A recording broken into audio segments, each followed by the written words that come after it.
Baik, kita mulai share screen, software security. Oke, apakah ini muncul di layar Anda ini satu atau dua? Sudah, Pak. Satu ya?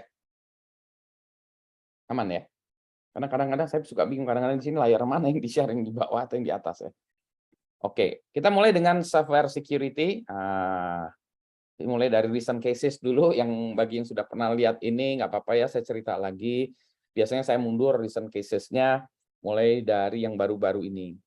Nah, yang baru-baru ini adalah kita punya masalah dengan library dari Log4j.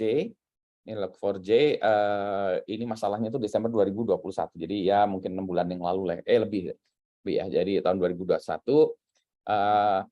Log4j in general adalah sebuah library yang digunakan di Java.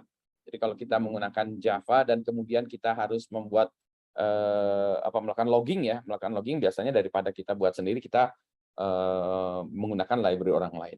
Dan itu memang good practice ya, good practice daripada jangan buat sendiri, itu memang kita pakai yang sudah ada saja. Jadi kita pakai library ini sudah bagus dan ternyata dia ada masalah. Nah, Log4j ini itu banyak dipakai di aplikasi-aplikasi lain. Jadi kadang kita nggak tahu bahwa kita terkena masalah dengan Log4j. Nah, kan kita beli aplikasi, Pak. Misalnya waktu itu aplikasinya VMware gitu ya. Kalau kita punya pakai VMware, kita secara tidak sadar sebetulnya ada Log4j di belakangnya. Jadi kalau Log4j-nya bermasalah, kita pakai VMware, kita pun tetap ikut kena juga.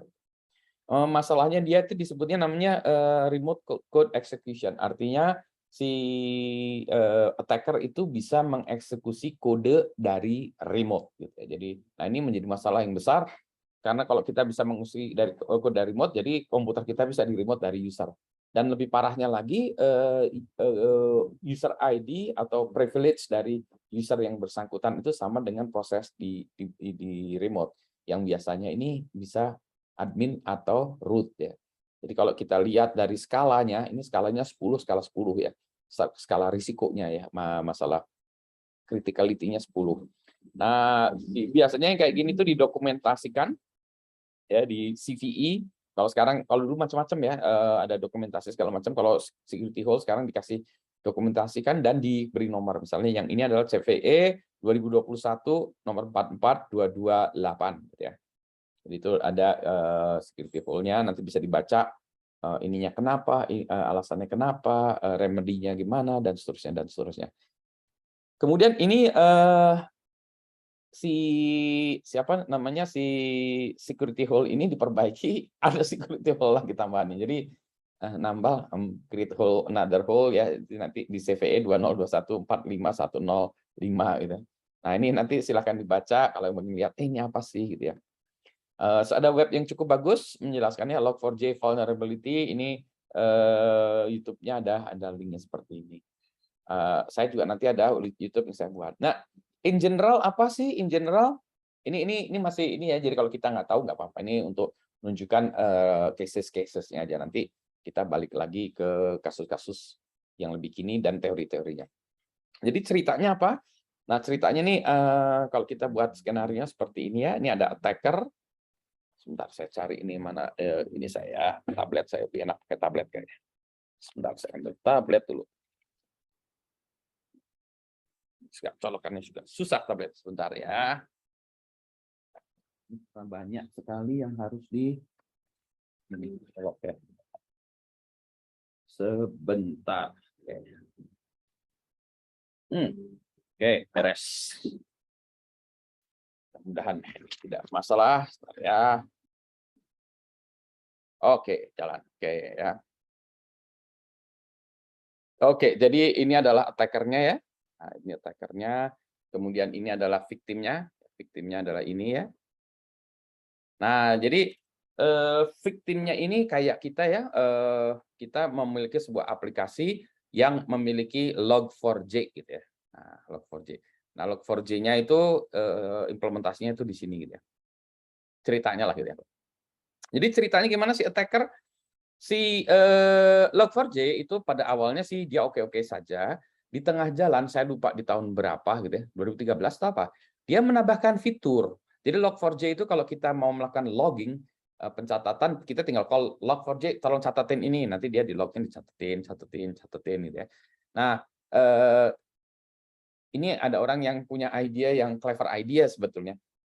Kalau saya ingin mencatatkan sebuah variabel, bisa nggak variabelnya itu diekspansi ketika dicatatkan gitu. Oh iya iya iya. Oke, bisa dolar apa misalnya dolar shell, nanti shell-nya apa dicatatkan, dolar apa dicatatkan gitu ya. Oh, bisa lebih keren lagi nggak? Dia bisa mengeksekusi sesuatu nggak? Oh iya bisa. Nah, jadi ini dia GNDI ini ya, intinya tuh kalau kita bisa meminta si Log4j itu mengeksekusi sesuatu. Nah, yang dia minta eksekusi itu adalah LDAP. Jadi ini ya, yang di sini. Jadi dia minta, tolong Log4j, nanti kan dicatatkan ini, string ini dicatatkan di Log4j, tapi oleh Log4j karena ada dolar GNDI ini, sama dia tuh dieksekusi si ininya. Nah, jadi ketika si attacker ini memasukkan string ini di dalam user agent-nya, jadi di dalam ini edit aja tuh ya, HTTP request-nya, tambahkan user agent-nya ini gitu ya. Biasanya user agent kan Mozilla, Firefox gitu ya, masukin itu. Kita masukkan ke si targetnya mungkin kita gitu ya, dimasukkan. Kemudian, oh iya nih, harus dicatatkan ya, karena kita pakai aplikasinya pakai Log4j, aplikasi kita Java, dicatatkan. Nah, oleh si Log4j, nah Log4j ini dicatatkan, tapi karena dia perintahnya adalah, tolong eksekusi ini, maka dia akan melakukan eksekusi ini. Si sistem ini akan mengambil objek ini ya dari LDAP. Jadi dia akan mengambil LDAP, ya ini evil.ca ini ya, sehingga dia akan mengambil objek apapun tadi ya, X itu tadi ya. Nah, si ini dia akan meneruskan ya. Jadi si ini meneruskan seolah-olah dia minta tolong di query itu. Nah, query itu seolah-olah dilakukan oleh si server ini ya kan ya. Nah, sehingga si objeknya ini masuk ke server sini ya. Si Java objeknya ini ya misalnya inilah ya. Jadi apapun yang bisa disisipkan di sini. Nah, ini nanti dimasukkan di dalam server dan bisa dieksekusi dari jarak jauh. Nah, jadi kalau kita lihat itu ya, apa yang terjadi adalah si attacker bisa menyisipkan objek apapun di sini. Ya, intinya begitu ya. Tentu saja kalau by default, nah harusnya by default ini disable ya, tapi ini by default tidak sekarang ya, karena orang pengen gampangnya aja. Ya, jadi sebetulnya apa? Ya sebetulnya kalau mau ya kita udah tahu kita bisa proteksi, misalnya kita proteksi kalau kita pakai WAF ya, web application firewall, kita cek kalau di situ ada di dalam WAF-nya ada request yang ada GNDI gini, langsung di block atau di drop atau apapun ya di WAF. Jadi request ini tuh sebenarnya bisa di block pakai ini.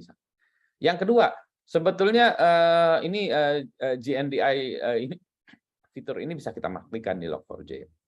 Jadi sebenarnya bisa disable kalau mau ya ini ya, baik disable Log4j-nya atau disable fitur ininya bisa ya. Jadi dia tidak akan melakukan lookup ke LDAP sini, bisa sebetulnya. Atau upgrade Log4j-nya ini ya, jelas. Ya. Bisa gitu kan ya. Nah, jadi ini bisa seperti itu ya. Terus juga di Java-nya bisa kita disable remote code base ya. Jadi kalau Java-nya supaya dia tidak bisa dia nggak mau kita batasi supaya dia tidak melakukan download dari situs yang kita tidak inginkan. Kita misalnya buatnya hanya whitelist atau apa ya. Jadi si Java-nya ini yang di sini di server target ini tidak melakukan download deserialize ya dari malicious Java code. Intinya itu ya. Jadi sebenarnya ada banyak cara untuk memperbaikinya. Tapi kan by default ininya tuh tidak diblok, mana kita tahu awalnya kan ya ada ini. Jadi rules ini belum kita pasangkan. By default GNDI ini ada ya, di enable gitu dan seterusnya dan seterusnya. Jadi kalau kita tahu ya sudahlah bisa kita lakukan pengamanan gitu ya. Nah, yang lebih menariknya lagi, kalau gitu kan ini bisa menyisipkan objek apapun ke sini gitu ya. Nah, objek yang disisipkan itu adalah objek yang bisa melakukan shell ya. Jadi ini namanya log4shell. Jadi code-nya itu adalah code ini seolah-olah kita membuka PowerShell gitu ya atau CMD.exe gitu ya. Sehingga yang dari jauh ini bisa akses ke CMD.exe lah gitu ya. Di sini ya. Jadi bisa melakukan apapun ya. Nah, itu yang dilakukan dengan ini ya, log4shell ini. Sehingga dengan kalau kita sudah bisa melakukan apapun, jadi ini ya, tuh, ini jadi dia bilang ini Log4Shell, ada webnya segala macam ya. Jadi ini biasanya gini-gini tuh cuma ada ketahuan ada security hole, langsung orang mengembangkan apa ya, exploit-nya gitu ya. Jadi ini a few hours ago, jadi tinggal berapa bedanya ya, a zero day exploit in the popular Java logging was discovered gitu ya. Terus dia langsung buat toolsnya. And by the way, ini juga sebetulnya ketahuannya juga di mainan ya, di Minecraft sebetulnya. Orang-orang main Minecraft lihat, oh kok bisa gini ya. Terus dia baru dieksploit di mana-mana. Nah, saya menjelaskan ini di video YouTube ya, kalau tadi kan cuma singkatnya aja, tapi kalau bagi yang mau ngelihat itu lebih jauh, ini sebetulnya ini merupakan versi Indonesia lah dari yang ini ya. Indonesia dari yang ini ya. Itu, nah ini untuk menjelaskan bahwa oh setiap saat kita akan memiliki masalah software ya, software security. Selain itu ada lagi misalnya orang-orang bicara tentang blockchain ya, blockchain. Nah, saya baru baca-baca nih, baru lihat-lihat baca aja udah pusing. Ini yang orang sebut namanya the dark forest ya. Jadi ceritanya kalau nanti kita belajar sedikit tentang blockchain, itu ada transaksi-transaksi yang belum kita belum kita verify ya, belum kita hash lah ya, belum kita mining, belum kita minting atau apapun istilahnya. Jadi ada koleksi transaction pool yang belum di ini. Nah, ada di sini predator-predator ya, predator-predator yang melihat ini terus mencoba melakukan manipulasi terhadap transaksi-transaksi di sini dan mencoba melakukan mining sendiri gitu ya, atau dia ngubah ininya dulu baru dilakukan mining dan seterusnya si predator-predator ini. Jadi kejar-kejaran nih. Ternyata ada kasus yang mana ada transaksi-transaksi yang smart contract-nya mungkin tidak ditulis dengan baik gitu ya. Jadi masalah software, karena smart contract itu kan software juga ya. Software-nya tidak ditulis dengan baik sehingga ada kelemahan sehingga orang-orang bisa mengubah itu, misalnya kirim uang ke orangnya ke yang di 7A dibelokin ke 7B atau tempat lain ya gitu. Itu dibelok-belokin itu baru kalau ini kan dieksekusi ya, ini seperti transaksi yang salah aja gitu. Ini saya masih belajar yang ini. Terus ada lagi ini crash Chrome ini ya, lagi-lagi ya orang-orang lihat, oh kalau Chrome bisa di-crash-in nggak? Kita kirimin ini ya supaya software bisa crash. Ini mundur lagi ya 2018. Jadi tadi 2002 mundur. 2014 kita bicara tentang ini masih banyak juga ya, Heartbleed. Jadi kalau kita merasa bahwa HTTPS aman, enggak juga gitu ya. Jadi itu ditunjukkan dengan Heartbleed dan ini masih kejadian Heartbleed ini ya. Yang pada intinya sederhana gitu ya. Jadi sederhananya tuh, ntar saya ini kan dulu ya, saya ini mendingan saya zoom aja biar ini ya, biar kelihatan ini. Ini Heartbleed-nya ini saya zoom kan ya. Mana zoom-nya?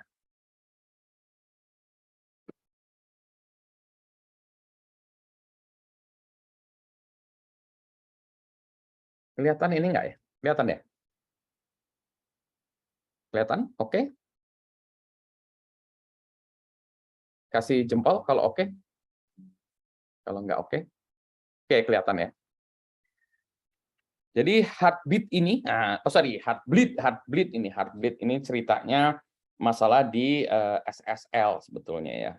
Jadi ceritanya kalau kita pakai HTTPS di bawahnya ada SSL. Nah, SSL itu punya fitur heartbeat ya, detak jantung. Jadi kalau ada detak jantung ini mana? Nah, annotate-nya mau pakai annotate-nya si ini aja. Nah, oke, kita cek dulu. Oke, ganti warnanya adalah ini kadang-kadang suka bingung ya. Ini ganti warnanya mana nih? Ini dia format. Ini. Oke. Jadi ceritanya kalau Heartbleed ini di bawahnya itu adalah masalah SSL. Dia punya fitur yang namanya heartbeat ya. Heartbeat. Jadi detak jantung. Jadi secara berkala kalau kita ini misalnya di sini adalah web browser.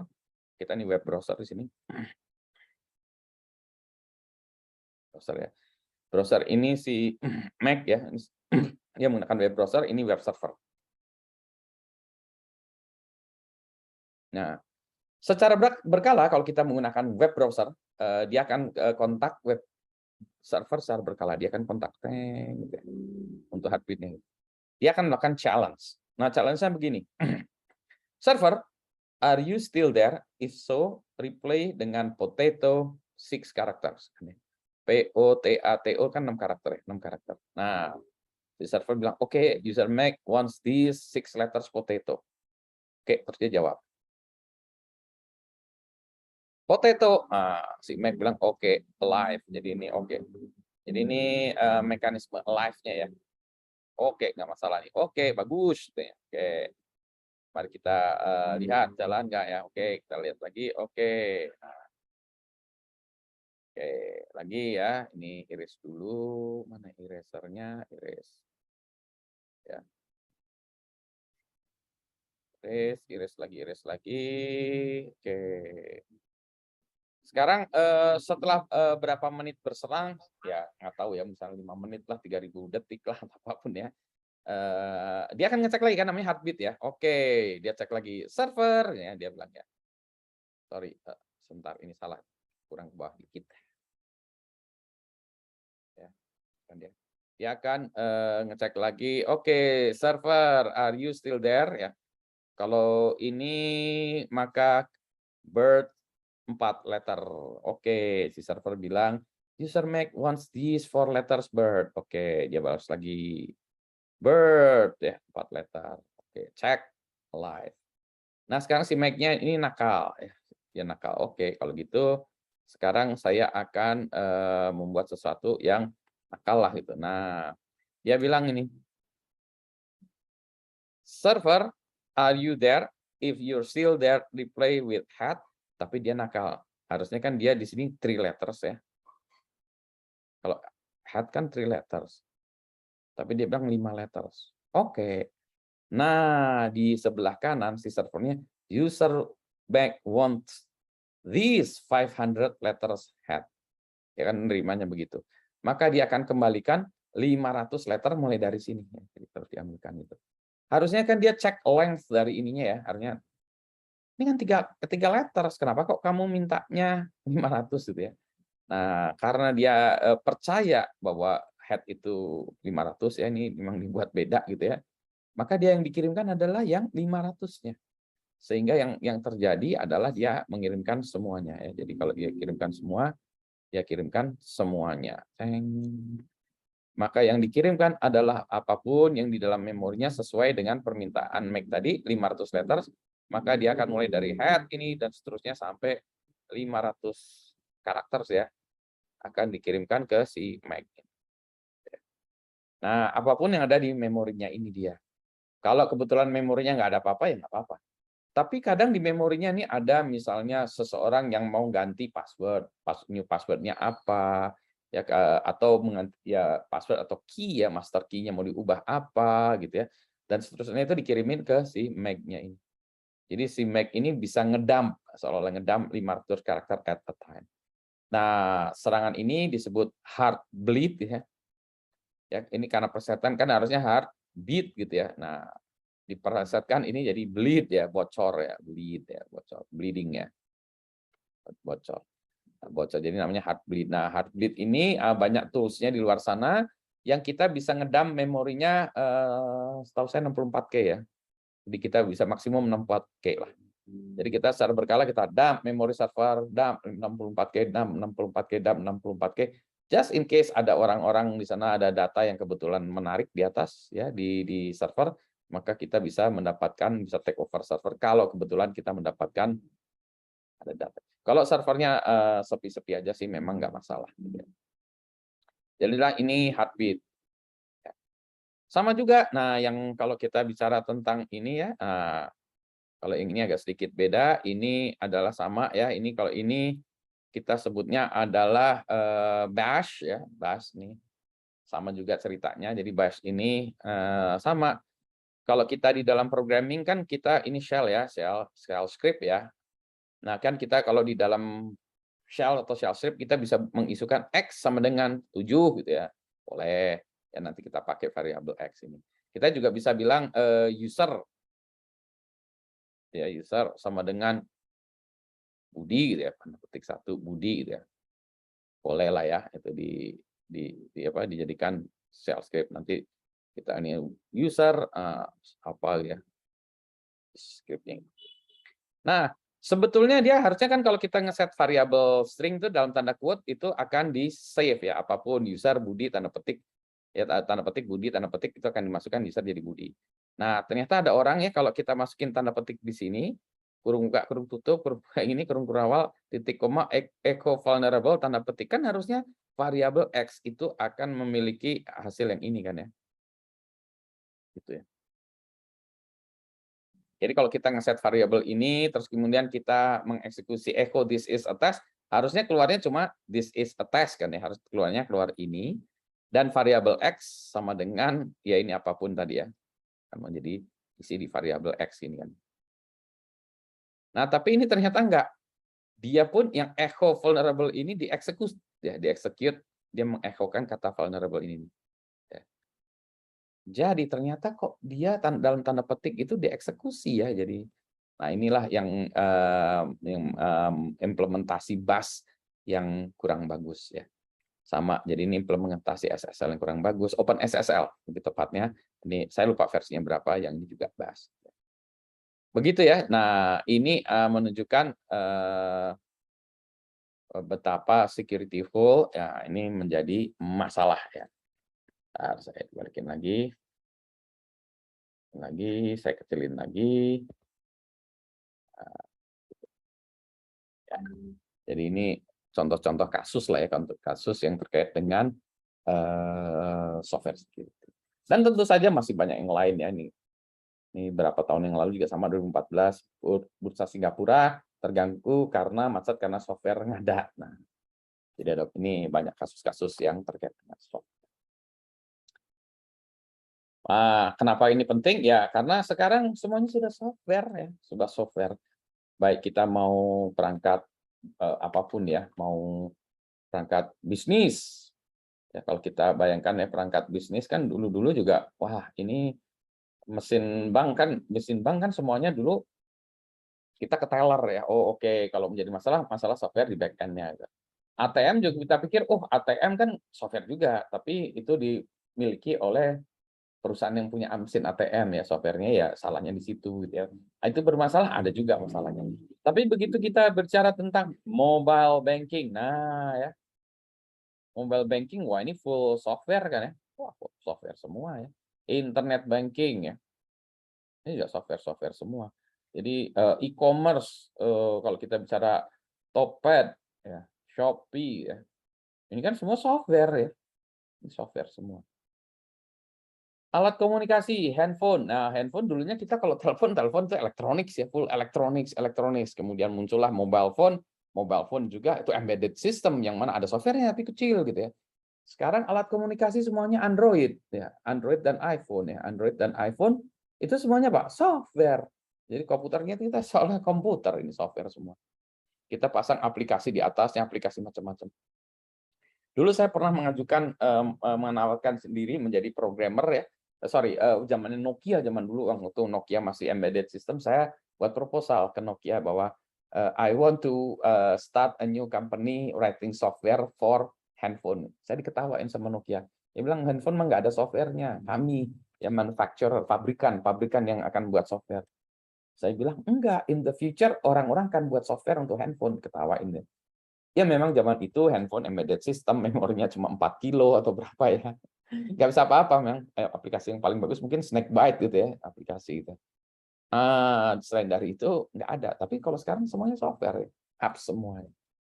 Nah, jadi kalau bagi kita, oh ya Pak, aman lah yang ini kita ngerti, ini ngerti. Peralatan medik, nah ini juga ada ceritanya.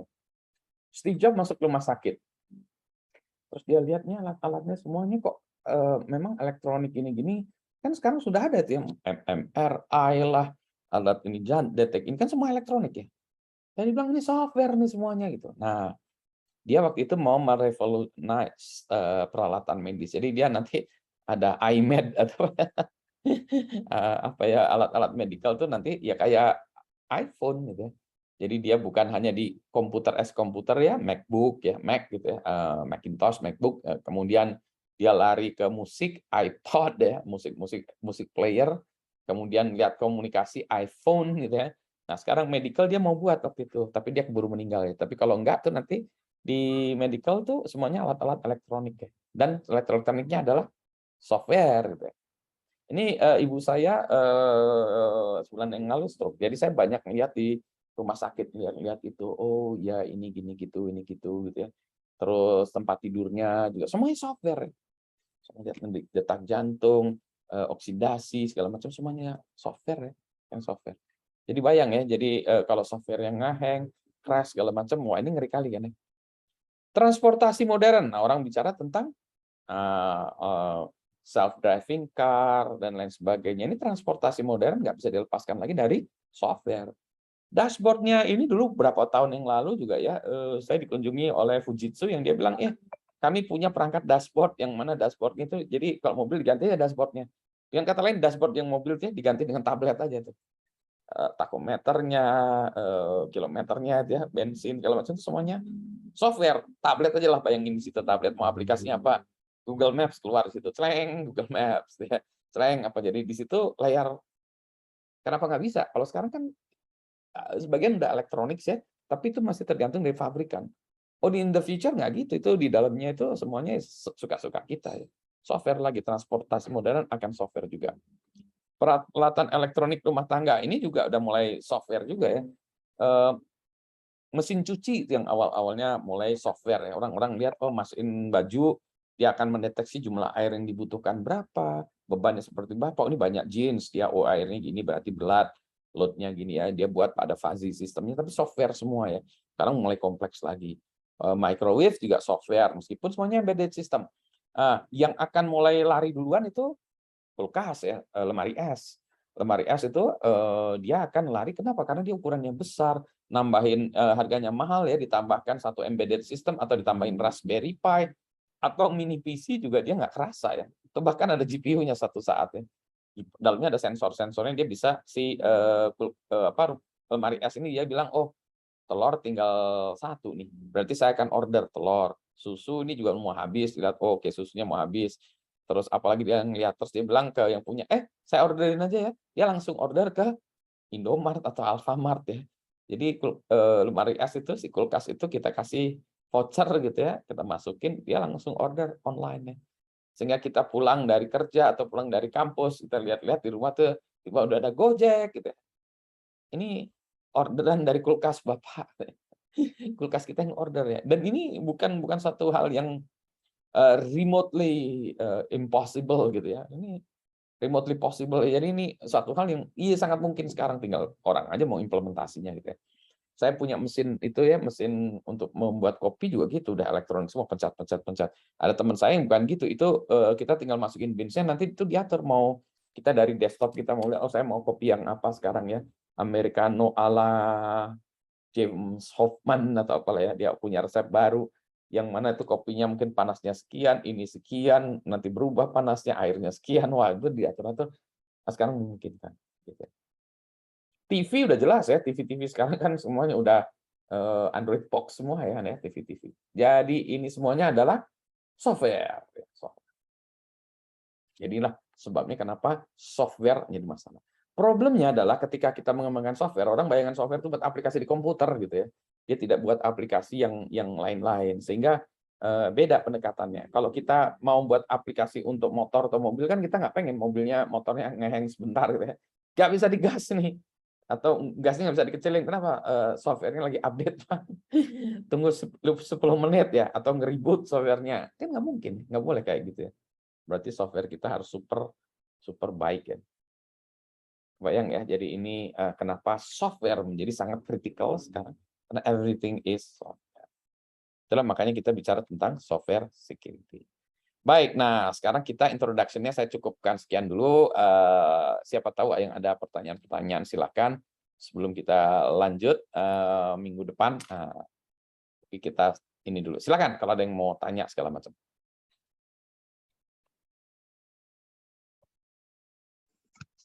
Izin bertanya, Pak.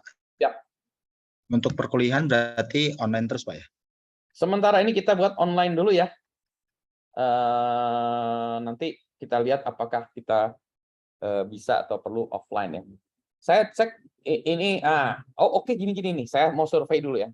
Survei. Anda tuh lebih senang online atau offline, tulis di chat. Silakan. Kita survei. Anda lebih senang online atau offline? Silakan tulis di chat. Ini survei ini. Online. Oh, tuh offline. Offline. Oke, sok terus. Offline 22, 3 offline. Terus offline 4 offline. 42. Ayo yang lain siapa? 42 baru 6 yang jawab. 1 2 3 4 5 6 7 8 9 10 11. Ada 11 nih kita. Ada berapa ya? Bentar. Kita ini ada 11 mahasiswa. Yuk yang lain. Ada 11 mahasiswa tambah saya jadi 12 ya. Hibrid, oke, berarti hibrid bolak-balik kapan, kadang online, kadang offline. Oke, siapa lagi? Sok. Ini masih baru tuh 2 3 4 5 6 7 8 8. 9 baru 9. Hibrid.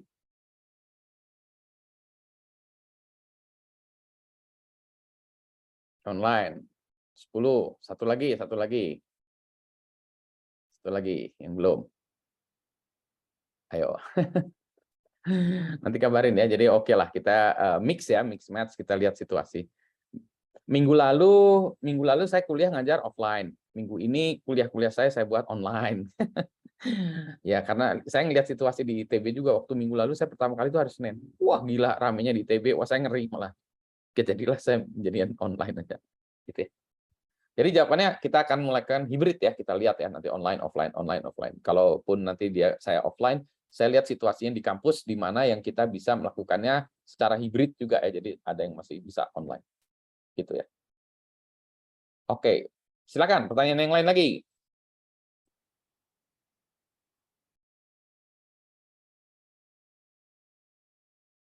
Saya itu malesnya offline itu macet di jalan. Jadi belum apa-apa udah nggak semangat gitu ya, bikin kesel ya jalannya udah kesel, capek ngajarnya nggak ini, udahlah mendingan online aja ya. Kalau kelas gini tuh masih gampang bagi saya online ya. Saya senang online, kalau kelasnya kecil saya senang online ya, karena kita bisa diskusi masih ya kelasnya kecil. Kalau kelasnya banyak sebetulnya saya malah benci online tuh karena di satu sisi kita bisa cakup banyak, di satu sisi saya nggak bisa nanya ke ini kan kalau ini saya bisa tanya, Asep gimana gitu kan ya, Steven gimana, saya bisa nanya kan sedikit ya, Arni gimana ini bisa sedikit ya, jadi mudah bagi saya melakukannya. Kalau ada 60 itu susah bisa sebetulnya. Jadi saya lebih enak melihat di kelas ini mahasiswanya ngerti atau enggak gitu. Nah, kalau yang kelas kecil juga yang seperti ini S2 ini lebih enak karena mahasiswanya juga lebih bisa proaktif ya nanya, Pak saya, dan nggak malu ya nanya, Pak saya itu nggak ngerti Pak, tolong diulangi lagi gitu. Kalau yang lain kadang-kadang, waduh mau nanya malu gitu ya. Oke, ada lagi pertanyaan sebelum kita ini 7.15. Oke, sebentar lagi kita bubar. Silakan kalau ada pertanyaan lagi.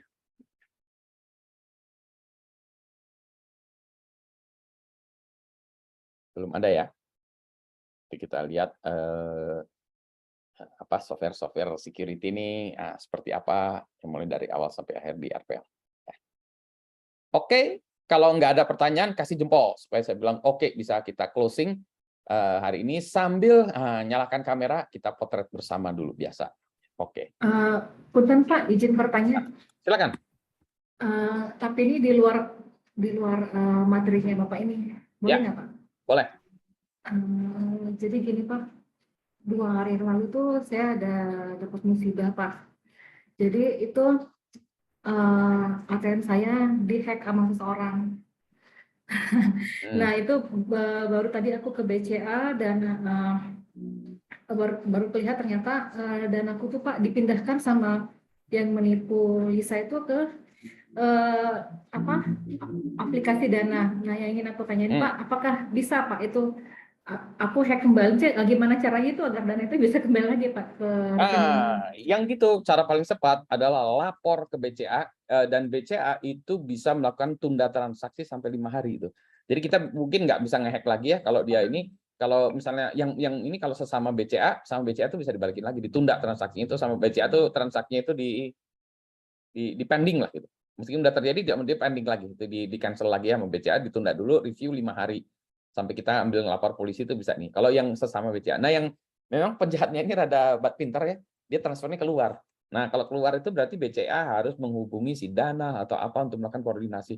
Nah, itu nggak gampang. Kalau pihak lainnya ini cepat dan sudah ada koordinasi dengan BCA, maka dia akan cepat sama misalnya tadi ya Dana dan BCA, sama si Dana itu bisa rekening yang bersangkutan itu ditunda, transaksinya diblokir dulu, bisa dibalikin lagi.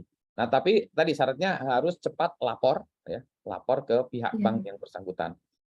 Selain itu, yang kedua juga untuk memproteksi sisa dana kita yang lain-lainnya gitu kalau dananya gitu. Kebetulan tadi pagi saya ngobrol dengan bosnya BCA, Halo BCA, Bu Wani Sabu, dia yang ini kan Halo BCA ya. Nah, dia yang nangani kasus-kasus dulunya ya, kalau sekarang saya nggak tahu. Ya VP dari digital bankingnya BCA. Nah, dia cerita banyak-banyak kejahatan. Nah, dia ceritanya begitu. Kalau dia satu bank segala macam, dia ada undang-undangnya bisa membantu customer gitu. Ya. Jadi Coba kemungkinan nanti dana itu bisa kembali ya, Pak? Dana aku bisa kembali. Nah, Apa kecil kemungkinan? Tergantung situasinya. Kalau itu sesama BCA kemungkinan bisa kembali. Kalau tadi baru kejadian di bawah 5 hari itu ya, itu kemungkinan bisa kembali. Kalau ke tempat lain ini tergantung situasinya seberapa dekat BCA itu dengan pihak lainnya ini. Jadi pihak lainnya nih memang kadang-kadang pinter-pinter dia cari yang BCA nggak punya kerjasama gitu ya, dibuat susah. Jadi kalau BCA kan minta ke Dana, tolong ini, kata Dana, emang lu siapa? Saya BCA Pak, gitu kata Dana, bilang nggak bisa. Gitu. Lapor polisi, begitu lapor polisi, dananya udah pindah ke tempat lain. Gitu. Dan nanti memang harus lapor polisi sih memang. Iya. Nah, tapi yang cara paling bagus adalah lapor ke BCA dulu, ya. Saya di gitu. Dah. Nanti kalau ada kronologisnya, buat kronologisnya tuh nanti saya terusin ke Ibu itu tadi VP-nya BCA. Nanti siapa tahu dia bisa bantu ya. Ya kita nggak tahu juga ya. Tapi siapa tahu kan ya. Gitu. Iya. Ya baik Pak ya. Jelaskan kronologisnya gini, nanti saya teruskan ke Ibu itu, Ibu Vice Presidennya BCA. Oh ya. Oke, siap ya. Ya Pak. Makasih banyak ya Pak. Ya. Oke, sekarang foto bersama. Jadi lagi. Oke, jantan kita foto bersama, siap. Ada yang nongkrong di belakang. Woi, ada yang foto bombing barusan. Ingin ikutan tenar. Ingin kapilem. Hai. Parah. Itu di mana tuh? Di lab atau di mana tuh kok ada temennya? Oke ya, kita siap ya. 1, 2, 3, kita semangat.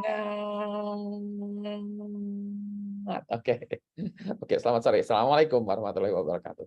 Waalaikumsalam warahmatullahi wabarakatuh. Pak Budi izin tanya Pak. Boleh.